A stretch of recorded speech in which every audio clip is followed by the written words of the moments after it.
သူ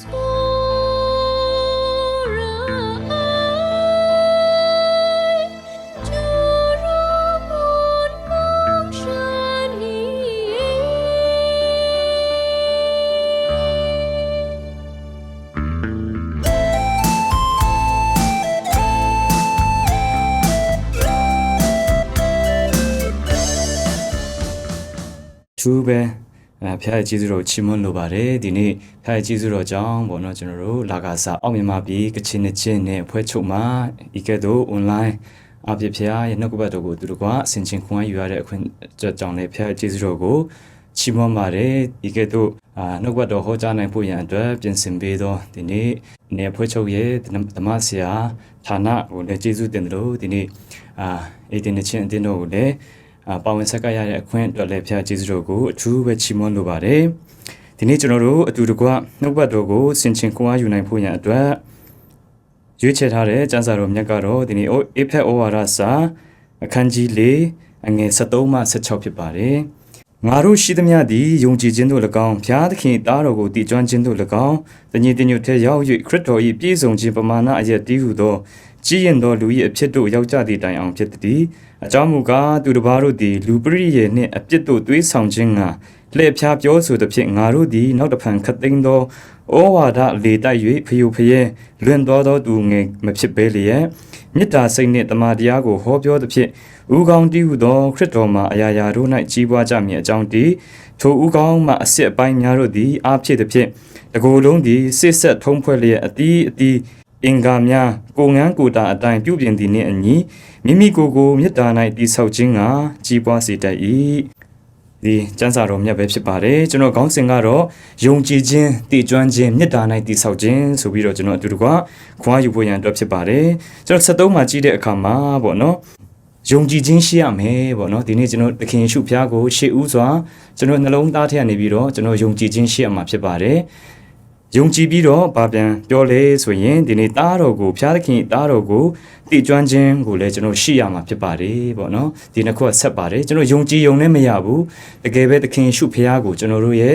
အသက်တာထဲမှာတည်ကျွမ်းရမယ်ဆိုတဲ့အရာပဲဖြစ်ပါတယ်ပေါ့နော်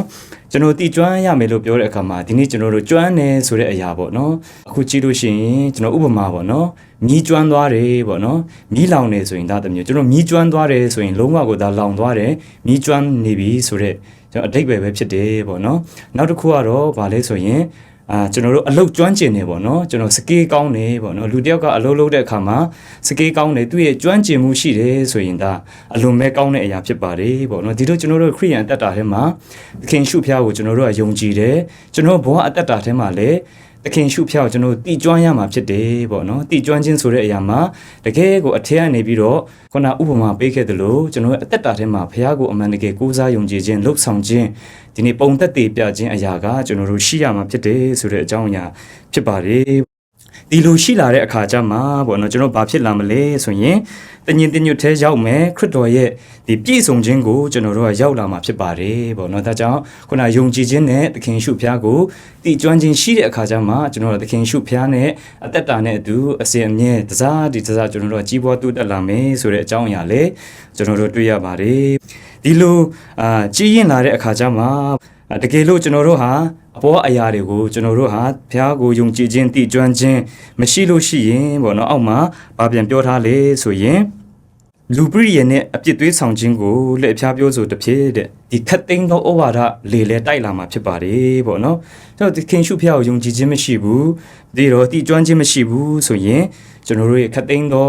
းသောဆိုကြတဲ့ကျွန်တော်တို့အမျိုးသောပေါ့နော်ကျွန်တော်တို့ပေါ်မှာဩဝါဒလေတိုက်လာမယ်သွေးဆောင်လက်ဖြားတဲ့အခါမှာပေါ့နော်ကျွန်တော်ဟာဒီအရာတွေထဲမှာကျွန်တော်တို့ဟာ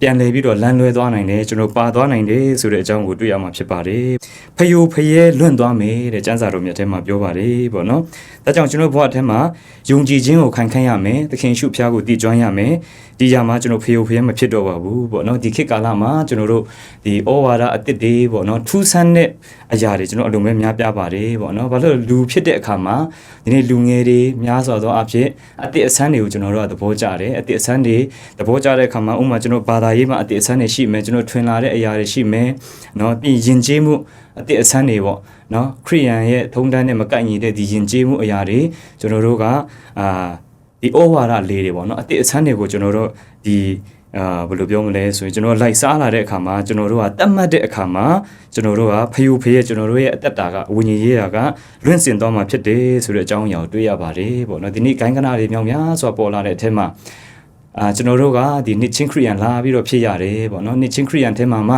KBC ရဲ့အဖွဲ့ချုပ်ရဲ့အောက်မြန်မာပြည်ကချင်နှစ်ချင်းနေအဖွဲ့ချုပ်ဖြစ်တယ်ပေါ့နော်ဒါပေမဲ့နှစ်ချင်းသာသနာတော့အလုံးမခိုင်နေတယ်ပေါ့နော်ဆရာကြီးယူဒတန်စတင်ခဲ့ပြီးတော့1813ကနေရောက်လာပြီးတော့သာသနာအစပြုတဲ့အခါမှာဒီနေ့နှစ်နေရာအလွန်ကြီးဒီနှစ်ချင်းသာသနာကခိုင်မြဲတဲ့ယုံကြည်ခြင်းနဲ့ကျွန်တော်တို့တွားနေပါတယ်ပေါ့နော်ဒါကြောင့်ကျွန်တော်နှစ်ချင်းသာသနာရဲ့လှုပ်ဆောင်နေတဲ့အရာတွေကျွန်တော်ဥဆောင်နေတဲ့အရာတွေအားလုံးကဘုရားရှိခိုးတာ၍သာသနာမှာဆက်ကပ်ပါဝင်နိုင်ဖို့မိမိကိုယ်ဒီလေဒီနေ့ဂုဏ်ယူဖို့ရန်အတွက်ဖြစ်ပါတယ်ဆိုတဲ့အကြောင်းကိုအနေခွန်အားပေးလို့တယ်ပေါ့နော်ပြီးရင်ဒီအတိအဆန်းအရာတွေကနော်အခုပေါ်လာတဲ့နောက်ဆိုပြန်ပြောက်သွားမှာပေါ့နော်ပေါ်လိုက်ပြောက်လိုက်နဲ့ဒီအရာတွေကျွန်တော်တို့ဖြစ်မှာဖြစ်ပါတယ်ဒါပေမဲ့ကျွန်တော်နှစ်ချင်းသာသနာကဘုရားဓမ္မနေလာတဲ့ဖြစ်တော့ဘယ်တော့မှလည်းပေါ်ပြောက်ခြင်းနဲ့ရှိမှာမဟုတ်ဘဲနဲ့အစဉ်အမြဲခိုင်ခန့်ပြီးတော့သခင်ချီဆောင်နေ့ရက်တိုင်အောင်ဒုတိယအကြိမ်ကြွလာကြည့်တိုင်အောင်ကျွန်တော်တို့သာသနာခိုင်ခန့်နေမှာဖြစ်ပါတယ်ဆိုတဲ့အကြောင်းအရာကိုတွေ့ရှိရပါတယ်အငယ်15မှာကတော့ကျွန်တော်မေတ္တာစိတ်နဲ့တမန်တရားကိုလည်းကျွန်တော်တို့ဟောပြောရမယ်တဲ့ပြီးရင်ဥကောင်းတည်ဟူသောခရစ်တော်တဲ့ကျွန်တော်ဒီချိန်မှာဥကောင်းကခရစ်တော်ဖြစ်ပါတယ်ပေါ့နော်ကျွန်တော်တို့ကကိုယ်ခန္ဓာတွေဖြစ်တယ်ကိုယ်ခန္ဓာအစိတ်ပိုင်းတွေအများကြီးရှိတဲ့ထက်မှာဥကောင်းကတော့သခင်ရှုဖျားပဲဖြစ်ပါတယ်ပေါ့နော်ဒါကြောင့်ကျွန်တော်တို့လှုပ်ဆောင်ခြင်းကျွန်တော်တို့ရဲ့ပြုမှုခြင်းအလုံးစုံဒီနေ့ထိုဥကောင်းမှာခရစ်တော်မှာထားတဲ့အခါမှာကျွန်တော်တို့ဟာအငယ်15မှာကြီးပွားလာကြမယ်ဆိုတဲ့အကြောင်းကိုတွေ့ရပါတယ်ပေါ့နော်အဲ့ဒီဥကောင်းကနေပြီးတော့မှပေါ့နော်သခင်ရှုဖျားကကျွန်တော်တို့ဥကောင်းဖြစ်ပြီဆိုရင်ကျွန်တော်တို့ခန္ဓာအစိတ်ပိုင်းတွေက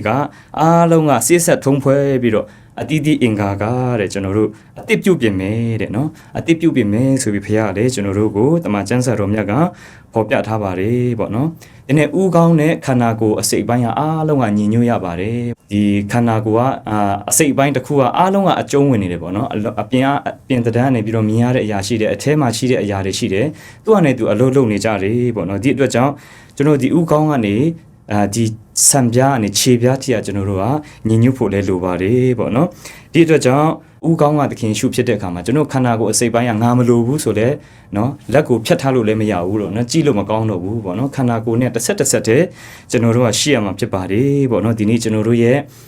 တိုင်းနိုင်ငံကိုကြည့်မယ်ကျွန်တော်တို့ရဲ့ဒီသာသနာကိုကြည့်မယ်ကျွန်တော်တို့ရဲ့အသင်းတော်ကျွန်တော်တို့ရဲ့မိသားစုကိုကြည့်လို့ရှိရင်ပေါ့နော်ဥကောင်းနဲ့ခြေပြားကြည့်တိုင်အောင်ကျွန်တော်တို့က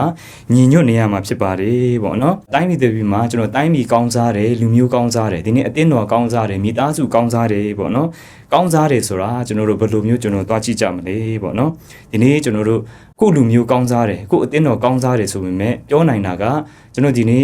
ဆင်းရဲချမ်းသာကျွန်တော်ကွာဟနေတယ်ပေါ့နော်ချမ်းသာတဲ့သူကဒါကျွန်တော်နိုင်ငံမှာလည်းတွေ့နေရတဲ့အရာဖြစ်တယ်အလွန်အမြင့်ကိုချမ်းသာနေကြတယ်ဟိုးအခြေခံလူတန်းစားနော်ဒီအစင်မပြေတဲ့လူတန်းစားတွေကလည်းเนาะကျွန်တော်တို့အလုပ်အကန့်ရှားပါမှုတွေနဲ့တနေ့စားတောက်ဖို့ရန်အတွက်မိသားစုအရေးအတွက်ရုန်းကန်ရတဲ့အခါမှာအလုံးမဲ့ပင်ပန်းကြီးစွာနဲ့ဆင်းရဲဒုက္ခလေးခံကြရတယ်ပေါ့နော်ဒီလိုမညီမျှဘူးပေါ့နော်ဒီနေ့ခရစ်တော်ထဲမှာကျွန်တော်တို့လူမျိုးတွေလည်းခရစ်တော်ထဲမှာလူမျိုးကကျွန်တော်တည်ဆောက်ရမယ်ပေါ့နော်ဒါပေမဲ့ကျွန်တော်တို့လူမျိုးတွေကဒီနေ့တိုင်းသားလူမျိုး135မျိုးရှိတယ်အားလုံးကဒီနေ့ဘုရားရဲ့ကျေးဇူးတော်ကြောင့်ဒီမြန်မာနိုင်ငံအတွင်းမှာရှိနေတယ်ပေါ့နော်ဒါပေမဲ့ကျွန်တော်တို့လူမျိုးကောင်းစားတယ်ဆိုတော့ဘယ်လိုမျိုးကောင်းစားတာလဲပေါ့နော်တခါကျွန်တော်မြို့တွေမှာကြတော့ကျွန်တော်တိုက်တွေနော်ကားတွေနဲ့အတူပညာရေးတွေစီးပွားရေးတွေကောင်းကြတယ်ကျန်းမာရေးတွေလုပ်နိုင်တယ်ကျွန်တော်တို့တော့အရက်မှာကြတော့ကျွန်တော်တို့ရုန်းကန်ရတယ်ပညာရေးတွေလည်းနော်ကျွန်တော်တို့စုံစုံနေမရှိဘူးကျန်းမာရေးတွေချိုးတဲ့တယ်မပေးနိုင်ဘူးပေါ့နော်ဒီအရာကိုကြည့်လို့ရှိရင်ဆင်းရဲချမ်းသာကျွန်တော်မညီမျှဘူးဖြစ်နေတယ်ပေါ့နော်ကျွန်တော်လူမျိုးတစ်မျိုးကောင်းစားတယ်ကြည့်တဲ့အခါမှာနော်တောမာနေမြို့မာနေအားလုံးအခွင့်အရေးတန်းတူရပြီးတော့ကျွန်တော်ပညာသင်နိုင်တဲ့အကုန်လုံးတန်းတူသင်နိုင်တယ်နော်စီးပွားရေးတန်းတူလုပ်နိုင်တယ်ဒီနေ့ဘာသာရေးနော်ဝိညာဉ်ရေးအစကျွန်တော်တို့လှုပ်ဆောင်နိုင်တယ်ဆိုရင်ဒါမှကျွန်တော်တို့ရဲ့လူမျိုးကောင်းစားတယ်လို့ကျွန်တော်တို့ခေါ်နိုင်မှာဖြစ်ပါတယ်ပေါ့နော်ဒါကြောင့်ဒီနေ့ပညာရေးကျန်းမာရေးဒီဝိညာဉ်ရေးအစအားလုံးအတူတူကခံယူနိုင်ဖို့ရန်အတွက်ကအလွန်အရေးကြီးပါတယ်ဒါမှကျွန်တော်တို့ပို့ပြီးတော့ကောင်းချီးမင်္ဂလာကိုခံစားရမှာဖြစ်ပါတယ်ဒါကြောင့်ကျွန်တော်မိသားစုအသင်းတော်လူမျိုးတော်နိုင်ငံတော်လှုပ်ဆောင်နိုင်ဖို့ကကျွန်တော်တ ဦးချင်းစီမှာကျွန်တော်တို့ဖះကိုယုံကြည်ခြင်းရှိရမယ်တည်ကျွမ်းရမယ်နောက်တစ်ခုကတော့ကျွန်တော်တို့ရဲ့ဒီမိသားစုတွေညီညွတ်ရမယ်အသင်းတော်တွေညီညွတ်ရမယ်เนาะကျွန်တော်တို့ရဲ့မြန်မာပြည်ကြီးကရှိတဲ့တိုင်းသားတွေနဲ့ကျွန်တော်တို့ညီညွတ်ရမှာဖြစ်ပါတယ်ပေါ့เนาะခရစ်တော်ထဲမှာအတူတကွလှုပ်ဆောင်သွားမယ်ဆိုတဲ့အကြောင်းနဲ့ဒီနေ့တွေ့ရပါတယ်နောက်ဆုံးတစ်ခုကပါလေဆိုရင်မိမိကိုယ်ကိုမေတ္တာ၌တည်ဆောက်ခြင်းကကြီးပွားစေတတ်၏ပေါ့ခရစ်တော်ကိုယုံကြည်မယ်တည်ကျွမ်းမယ်နောက်ဆုံးမှာကျွန်တော်မေတ္တာနဲ့တည်ဆောက်ရမှာဖြစ်ပါတယ်ပေါ့နော်ဒီနေ့ကျွန်တော်တို့နှစ်ချင်းခရိယန်ကဖြစ်တဲ့အခါမှာနော်သူတစ်ပါးကိုကြည့်လို့ရှိရင်သူကနှစ်ချင်းပဲဆိုတော့ဘယ်လိုမျိုးကျွန်တော်တို့သိနိုင်မလဲပေါ့နော်ကျွန်တော်နှစ်ချင်းတွေကိုကြည့်တဲ့အခါမှာ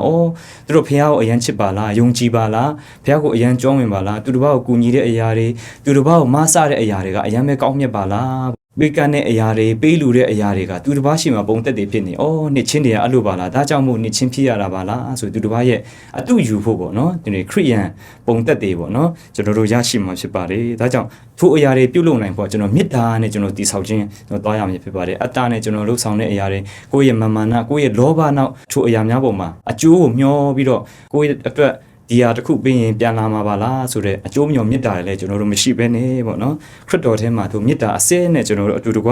လှုပ်ဆောင်တဲ့အခါမှာဒီကန္တာအားလုံးပါတယ်ပေါ့နော်ကန္တာအားလုံးပါတဲ့အခါမှာကျွန်တော်တို့လှုပ်ဆောင်နိုင်သမျှထဲမှာကိုယ်ဖျားပေးထားတဲ့ဆုကျေးဇူးနဲ့အညီလှုပ်ဆောင်တဲ့အခါမှာဒီနေ့လှုပ်ဆောင်သမျှတိုင်းကဖျားရဲ့ဘုံကိုထင်ရှားစေပြီးတော့ဒီနေ့ကျွန်တော်တို့ဟာလည်းဖះရဲ့မေတ္တာကိုပို့ပြီးတော့ပေါ်လွင်ထင်ရှားစေမှာဖြစ်တယ်ဆိုတဲ့အကြောင်းကိုဒီနေ့နှုတ်ကပတ်တော်အားဖြင့်ဖះကကျွန်တော်တို့ကိုတွင်တင်လမ်းပြနေပါတယ်ပေါ့ဒါကြောင့်ကျွန်တော်တို့တခင်ရှုဖះကိုကျွန်တော်တို့ယုံကြည်ရမယ်သခင်ရှုဖះကိုကျွန်တော်တို့ရဲ့ခန္ဓာစိတ်ဝိညာဉ်နဲ့တကွာကျွန်တော်တို့ယဉ်ဤကြောင်းဝင်ရမယ်ကြောင်းဝင်လာလို့ရှိရင်ခရစ်တော်နဲ့အတူကြီးပွားလာပြီးတော့အသက်တာဒီနေ့အသင်းတော်ဒီနိုင်ငံတော်ဒီလူမျိုးတော်ဒီကြီးပွားလာပြီးတော့ဒီဖះရှိသူရှိမှကျွန်တော်တို့ဒီအကောင်းမှုဆုံးဖះရဲ့ပုံသက်တွေကိုလင်းနိုင်မှာဖြစ်ပါတယ်အဲ့ဒါတွေလှုပ်ဆောင်နိုင်ဖို့ကလည်းကျွန်တော်လက်တွေ့ပေါ့နော်မေတ္တာနဲ့အရာရာမှာကျွန်တော်ကဏ္ဍအတိုင်းမှာကျွန်တော်တို့လက်တွေ့ကျင့်ဆောင်ရမှာဖြစ်တယ်ဆိုတဲ့အကြောင်းကိုဒီနေ့နှုတ်ကပတ်တော်အားဖြင့်ဖော်ပြလိုပါတယ်ဒါကြောင့်အားလုံးကိုကျေးဇူးတင်ပါတယ်